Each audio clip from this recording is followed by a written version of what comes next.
How to Run Your Building is proudly sponsored by Schneider Buchel, the preeminent and trusted legal partner for co-ops, condominiums, and homeowners associations across New York State.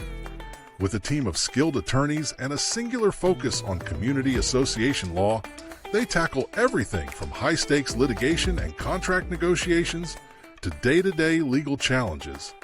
Whether it's resolving disputes, securing financing, or ensuring smooth governance, Schneider Buchel delivers innovative solutions tailored to each community's unique needs.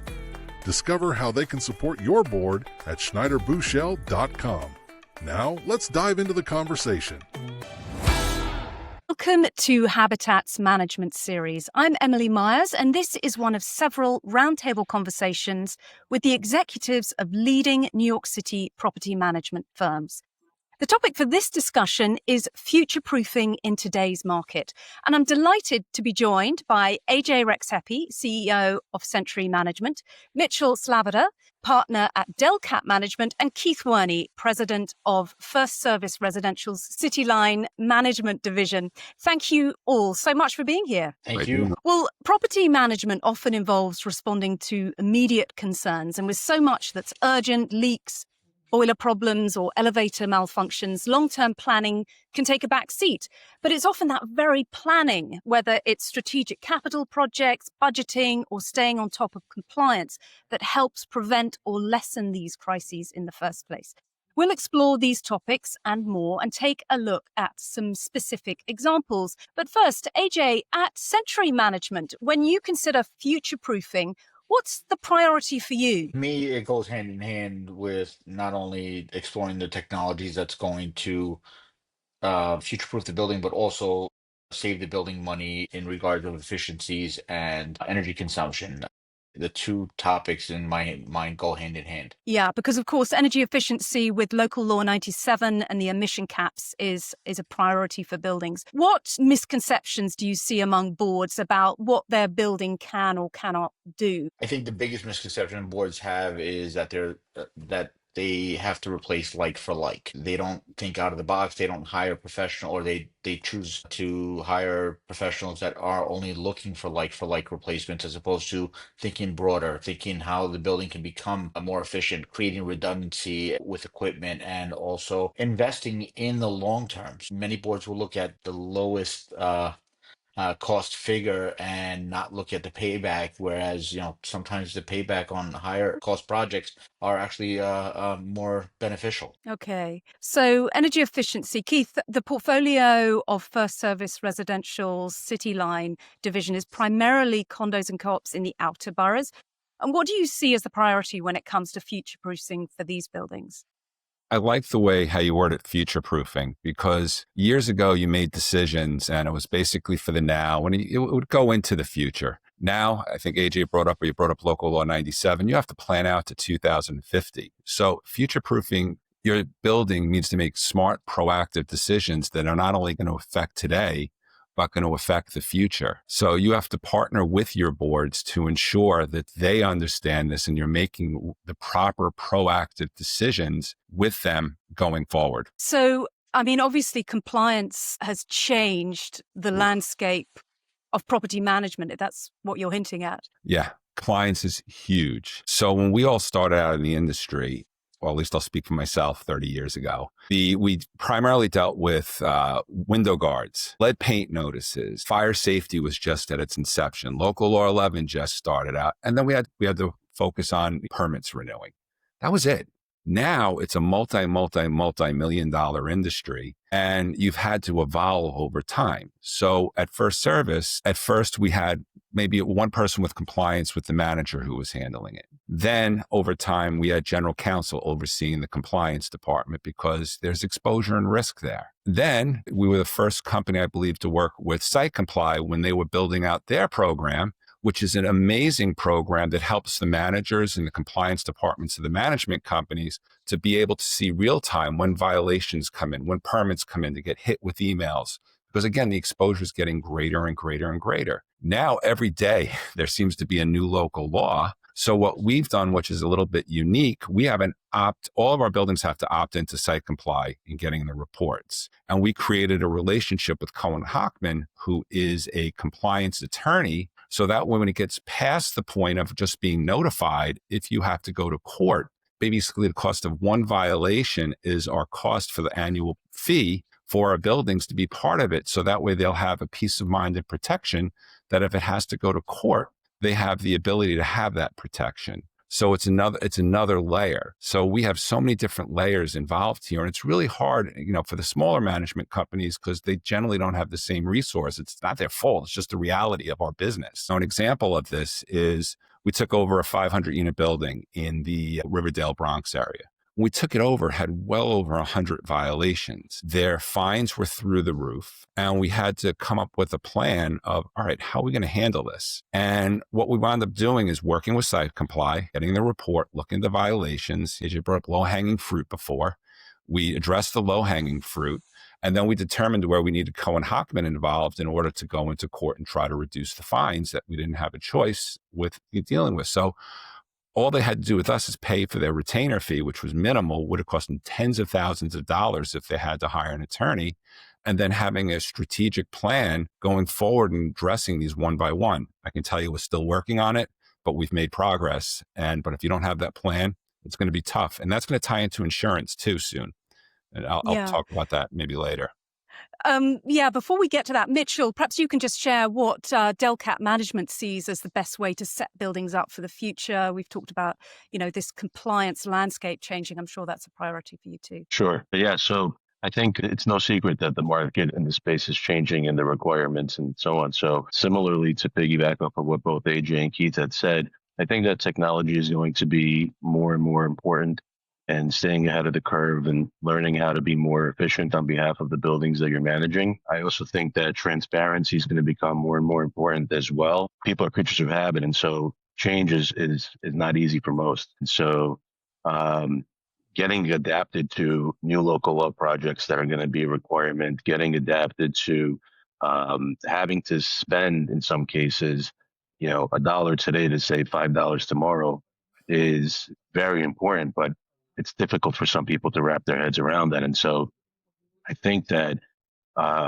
using technology to keep shareholders, board members, residents informed of what's going on, keep them involved in the process, is going to make it an easier transition for them, which in the long run, I think will pay off both monetarily in savings for these buildings, as well as compliance. Just like Keith said, one violation is not worth the cost of preventing that violation. And so we're looking at preventative measures and being proactive rather than being reactive and fixing problems. So I think that technology mainly will be the key for that. Site Comply is a great service. We use them. There are other companies that we use. Energy efficiency is going to be huge. It's going to be a big moneymaker for the city. And so we're hoping our clients are not the ones to front that bill, but,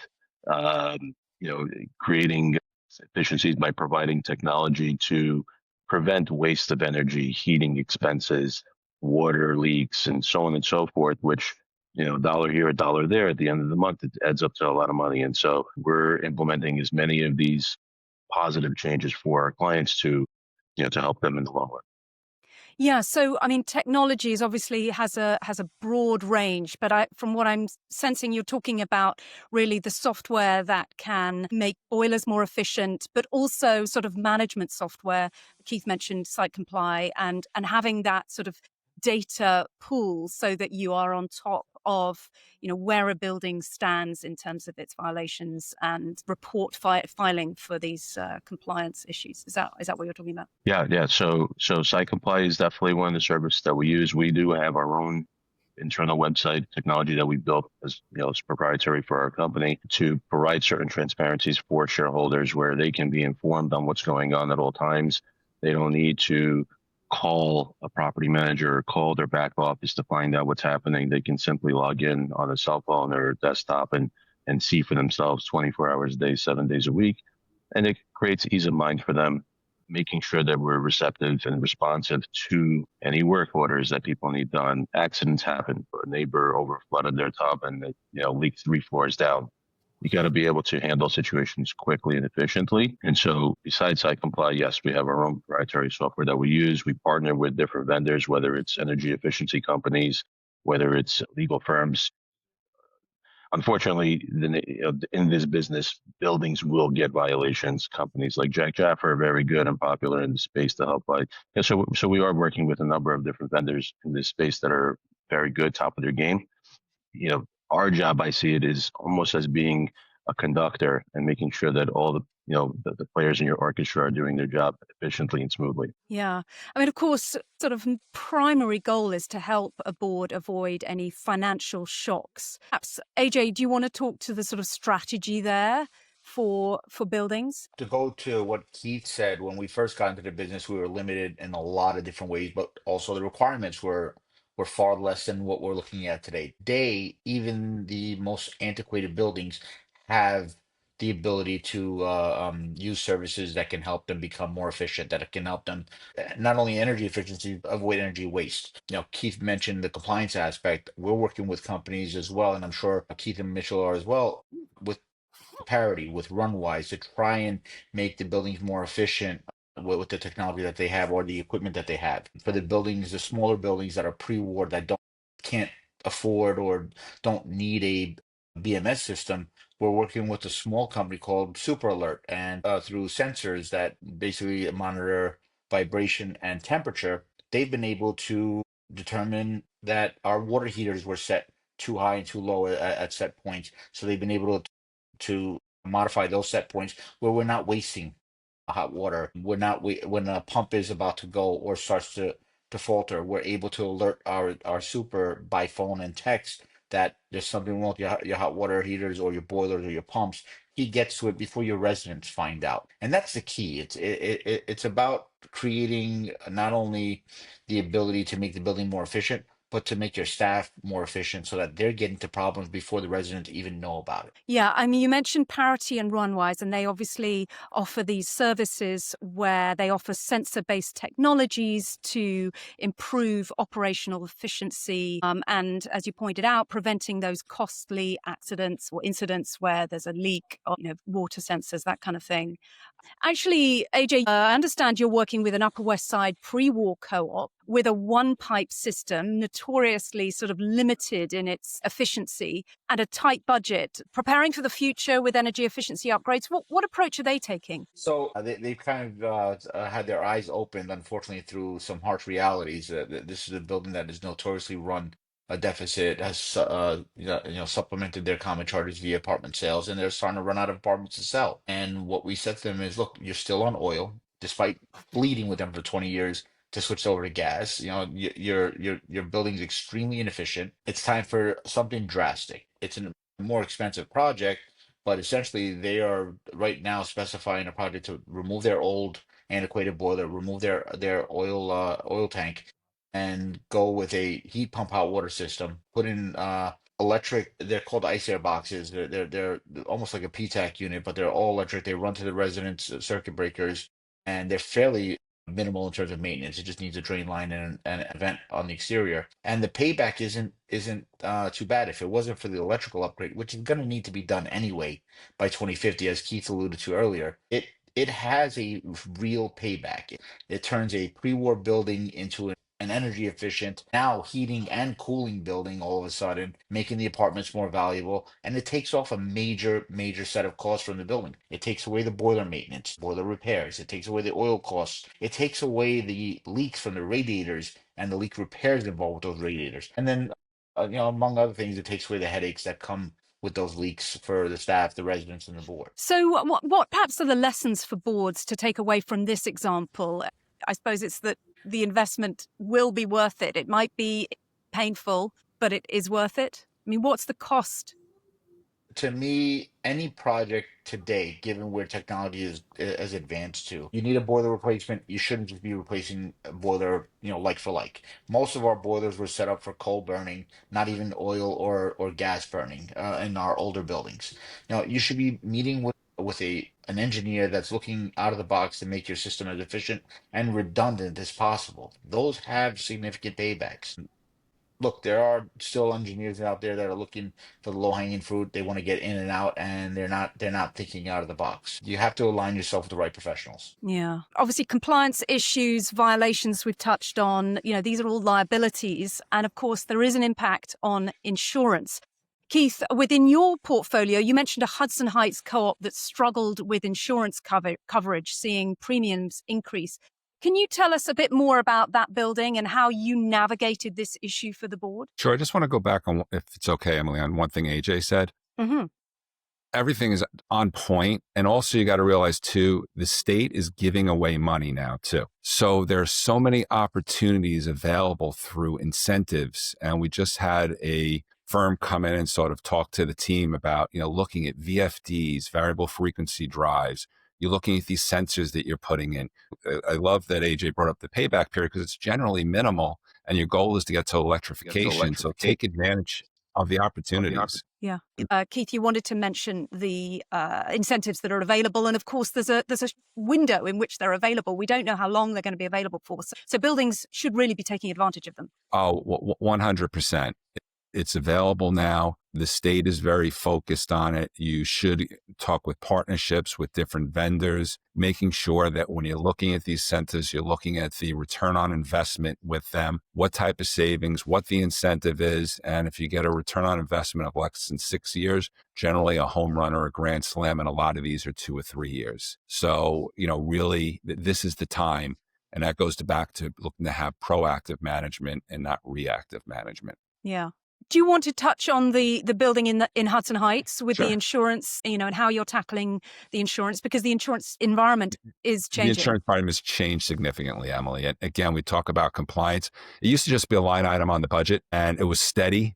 You could usually find ways to get decreases there and you were fine. But, your general liability and your umbrella has gone through the roof due to the number of awards that have been granted by the courts and the number of carriers you have available to you have been limited. So now it's in an environment where we have to make ourselves attractive to the carriers. So in order to do that, the example of the building, it was a building we recently took over. And when we did an analysis of their pricing, their insurance looked very high. So when we took over, we had the manager go walk the building and see if there are any trip hazards. Is there walking around the exterior building, anything that they saw? There was nothing. They went to the boiler room and the mechanical rooms. Everything appeared to be in order. So we have a program with Fireman's Fund and other carriers that we work with. And we felt that this would be a prime candidate. They were originally declined on their renewal. So we did our pre-work. We submitted it directly to the carrier. And ultimately on the general liability and umbrella side, we're able to save them over $40,000 in premium. We were also able to increase another challenge now, which I'm sure Mitchell and AJ are dealing with as well, is on the umbrella side. It used to be able to get 100 million, 200 million, get whatever you wanted for the most part. And there was incremental increases. Now, 20 million is generally the max. And then you have to get multiple layers if you're going to go higher than that. So through one of the benefits through our partnership with Fireman's Fund is they are able to get $100 million in umbrella coverage. So they got that as well. And they also had additional flood coverage. So you need to really look at, it's not just looking at the premiums. It's ensuring that you have the right coverages in place. And again, to make yourself attractive, it's not just walking the building, identifying the risk management. It's also making sure internally that you have a process that you are making the carriers feel comfortable with risk mitigation. And when you're doing a major capital project or you have service contracts, the basic work, you got to look at those policies and make sure that there are no exclusions in there. And you'll find a lot on the capital side when you're doing these big projects. You want to make sure that they're being looked at closely, and you have to have a team in place in order to do so. We have an insurance team. We deal directly with the carriers, but that exposure to the building can be monumental, and especially in today's time. So we felt coverage was really successful because we'd saved premiums, got them better coverage.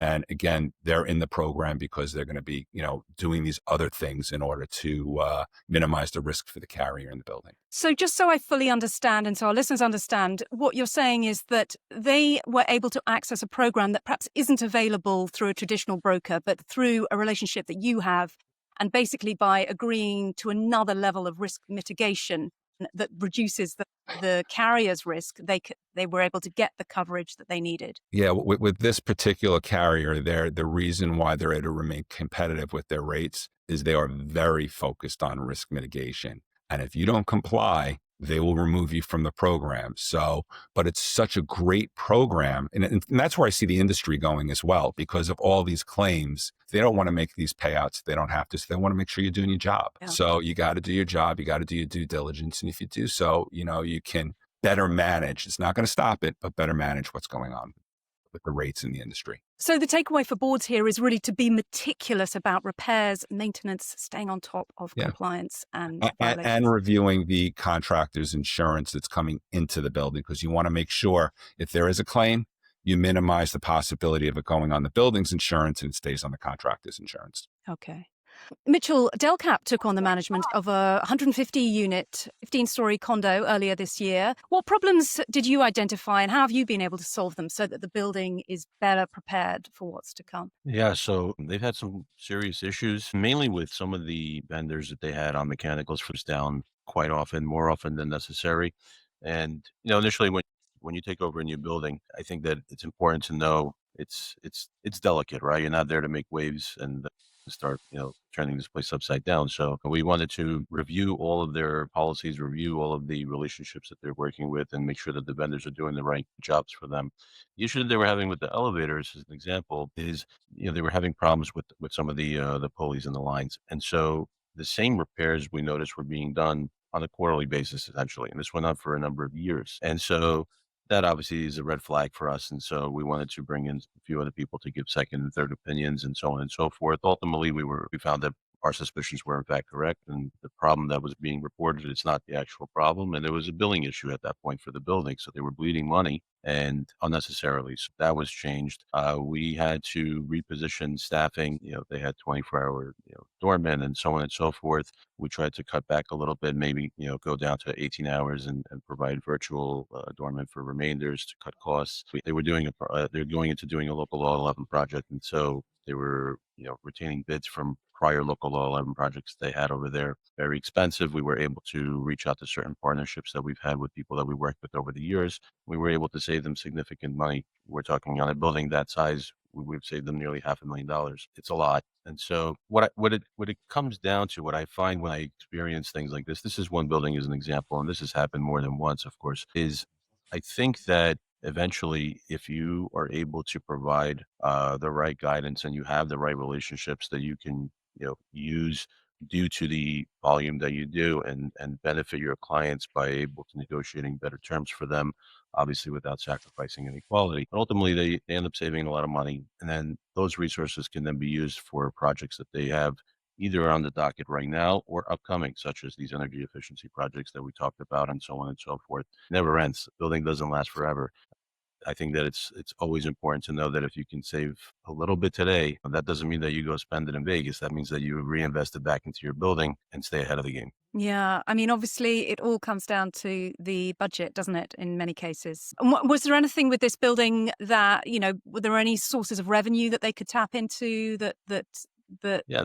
puts them ahead? Sure. There was a missed opportunity there with revenue. So, for instance, we looked into providing billboard advertising space for them. And we looked into, they were undercharging actually for parking as an instance, right? So it was just not in line with market costs in that area. So, you can very easily create more revenue by just bumping up parking charges. They were not, which again is not necessarily terrible for the people living there, but simple fees, application fees for people that are moving in. They were not charging subletting fees, and it turned out that the building had a very large percentage of owners that were not living there. And unfortunately, even from an insurance perspective, I think, as Keith was mentioning earlier, too high of a tenant population, insurance carriers don't really like that. And so, we were able to implement certain changes there, which created additional revenue. At the same time, I don't want to say deterred people from renting, but it created incentive for people to want to buy these units to actually live in.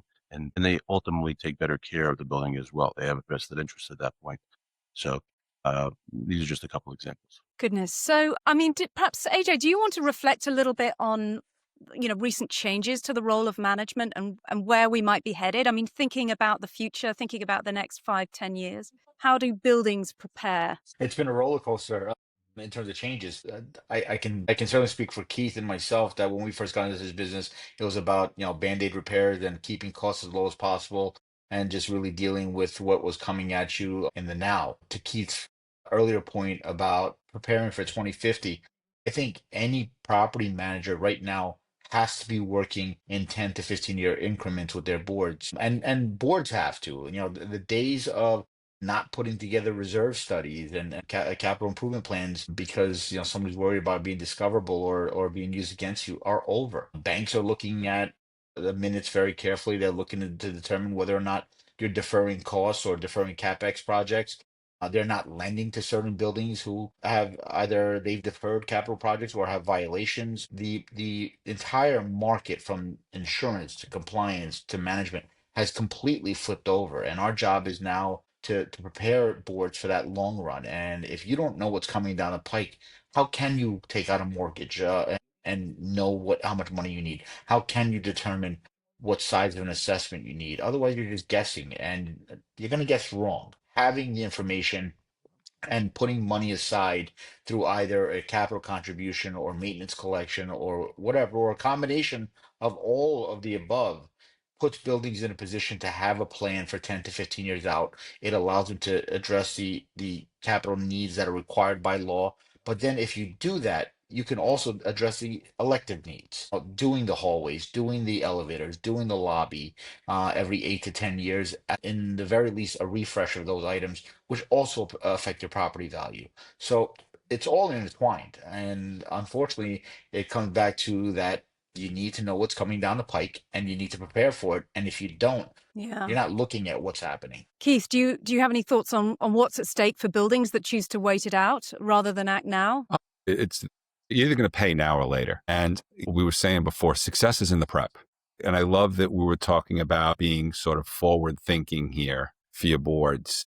And it's essential that that's the way you have to go. You're not focused on the today. You're focused on the tomorrow, the day after that, and year after that. God, we're going already on to 2050. Who would have imagined? So it's all about partnerships. Your board is your partner. We didn't even spend enough time with our building staffs and how important they are. If you have the right resident manager or the right superintendent in place, it makes life so much easier because you have an aligned partner with you. Now, when you're going back to the boards, and if you have the right engineers and the right back office support that's, there for you with your added values within the company, you're going to go back and you're going to have an alliance and you're going to be working on a plan and they're going to feel much more comfortable. And everything is about trust. Our ultimate goal as managing agents is to want to become trusted advisors of our boards. And if we're guiding them with the right advice, putting the right professionals in front of them. Mitchell said it before. I'll word a little bit differently. We're generalists and we're general practitioners, and we have to bring in the right practitioners. You want to bring in your podiatrist or your cardiologist. That's what we have to surround ourselves with. And as an organization, if you have the right people around you who are looking to do the right thing, you're going to be in a much greater position to provide immediate success and future success for those boards. So you got to start now. AJ said it before. It's the today, and going forward and thinking about the future. Well, there seems to be, because of this sort of expanding landscape of what is required for management, any of these topics could have been a podcast on their own, and yet we've touched on so many things. Compliance, insurance. You were talking about finding new streams of revenue for your building.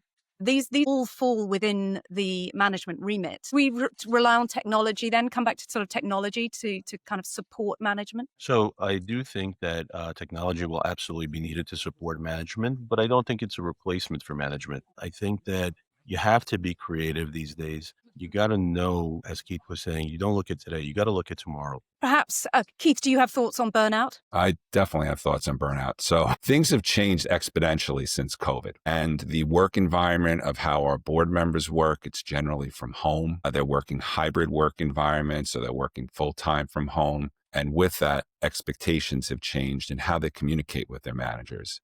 Things have changed exponentially in our environment where managers are getting email fatigue. It used to be pre-COVID, at least to get on the phone and have conversations. They get emails in the middle of the night. They get emails on the weekends. They get emails on every holiday. And what we found as an organization, that we have to try to figure out a way to minimize that burnout and provide better communication for our boards. So we created and we rolled out in our other regions is called Resident Support Services, RSS. And the goal of RSS is for shareholder or unit owner questions, and the basic questions, it would go directly to the resident support service team. And in a perfect world, I think AJ and Mitchell would appreciate this. If we could have our managers where they're strategizing with their boards and having the resident, not having to deal with the resident issues as much, they're going to be much more effective partners in working with the board and being able to strategize going forward. So as an organization, that's where we're going. And also the beauty of it as well, a lot of boards will ask, well, are you documenting when the calls come in, how long it's taking to respond? With us now, with the resident support service team, we document every call that comes in, every solution that was provided, and we can report back to the boards. Now the managers, if they go on vacation, the calls go to RSS rather than directly to manager. They're getting responses when they're on vacation or if they're off for the day, or let's say the assistant property manager is not there. They have somebody who they can go with. And generally the response time is when we document it's 24 hours. And the success on the calls is about 75%. And if the support agent or RSS agent can't answer it, then it'll go to the manager, but that gets documented and then it goes back to him. So we're always trying to remain innovative, on the cutting edge. We found this worked well in our other regions, and it's something that we recently rolled out and we're really excited about because we want our managers to be partners with our boards and strategic partners. Hopefully not have to deal with the daily nuances of certain calls and being able to look at the big picture. Yeah. Gosh, interesting sort of how important data is. Also providing that data to the boards to be able to say, this is how we are turning these problems around. So super interesting. Mitchell, do you have any thoughts on strategies with dealing with boards who might be resistant? Or perhaps when you all accept a new building, are you looking at how receptive a board is to new ideas, to creativity? Is that one of your perhaps requirements for coming on board? That's a great question. Yeah, because you're taking on a new building, it's a new relationship, right? And it has to work for both sides or the partnership here. So on one hand, I think that it's very important for the boards when interviewing management companies to ask the right questions to make sure that they're finding the right fit for their level of expectations and needs. At the same time, I also think it's important for the management company to know that the building they're about to take on is also a match, because it's our job to know on behalf of the board what this building will need to do or change potentially to get them in the right spot and on a good playing field for the future. That doesn't always mean that the board members are in line with what my vision is or my team's vision, right? And not every match is a good match. So it's very important to be transparent about that when first starting the relationship, to let them know that, look, if you're looking for change, and that's why we're meeting here today, then let us paint you a picture of how we see this happening. And we want to know that you guys are either on board with our vision or we're not, because it's very important for our managers and for our staff to know that the people that we're working with are on the same page. They're fans. They're not people that are going to be against us on every step that we take, because that makes for a bad relationship.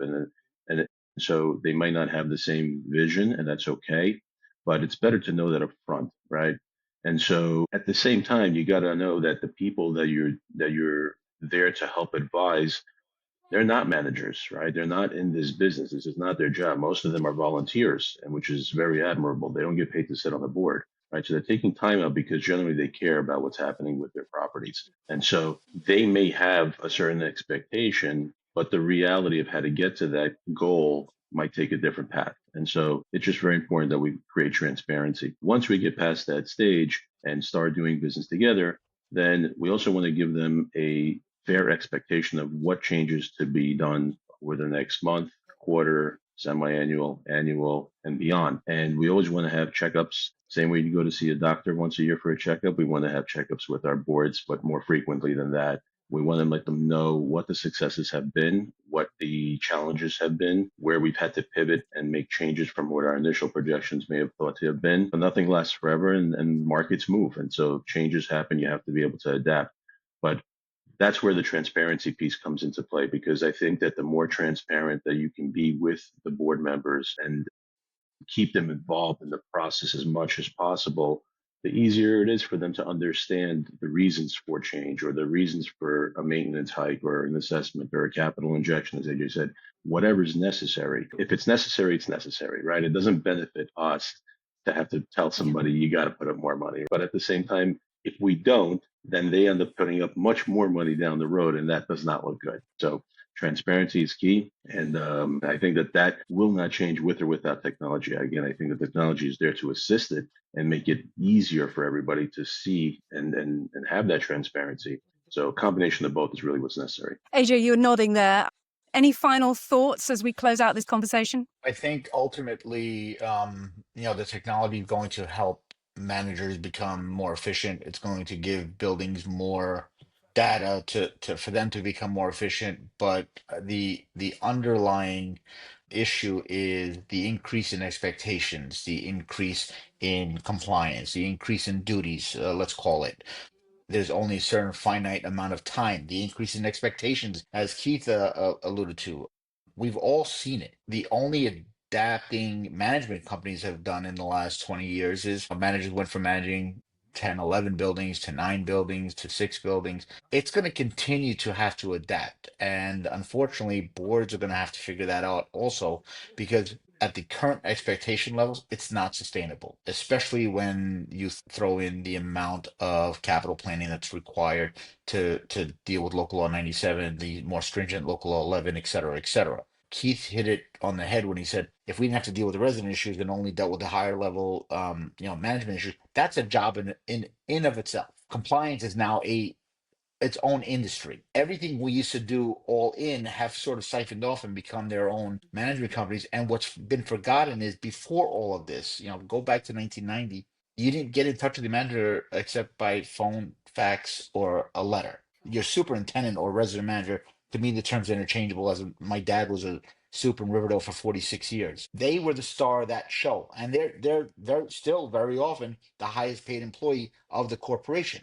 They need to be the star of that show again. They need to be dealing with the resident issues. They can't just sit back, and I think most resident managers will agree here. They can't sit back and let the manager run the building or run the resident issues from their desk. The manager's got to deal with all the higher level stuff, the board interaction, the capital planning, the budgeting, the capital budgeting. There has to be some give here. And unfortunately, for a client to just say, "Well, we're the client, and you need to adhere to that," it's going to lead to a lot of separation, to use Mitchell's analogy. This is a marriage and a relationship, and it's going to lead to boards making a lot of bad decisions until they finally realize everything has changed. And management companies have to understand that their roles are different. FSR, Delkap, Century, we're definitely different sizes, but we're some of the bigger companies. We have to say to a client, look, if you're looking for this kind of service, we're not the company for you. And unfortunately, that's where the industry's gone. Interesting. Gosh. So having the right team, having the boards pick up some slack, adapting really. Well, listen, thank you all so much for this discussion. It's been a great conversation. We've covered a lot, from navigating compliance to risk assessment and insurance issues, as well as the very real issue of management overload. I really appreciate you sharing your experiences and being part of Habitat's management series. Great. Thank Thanks, you very Emily. much for the opportunity.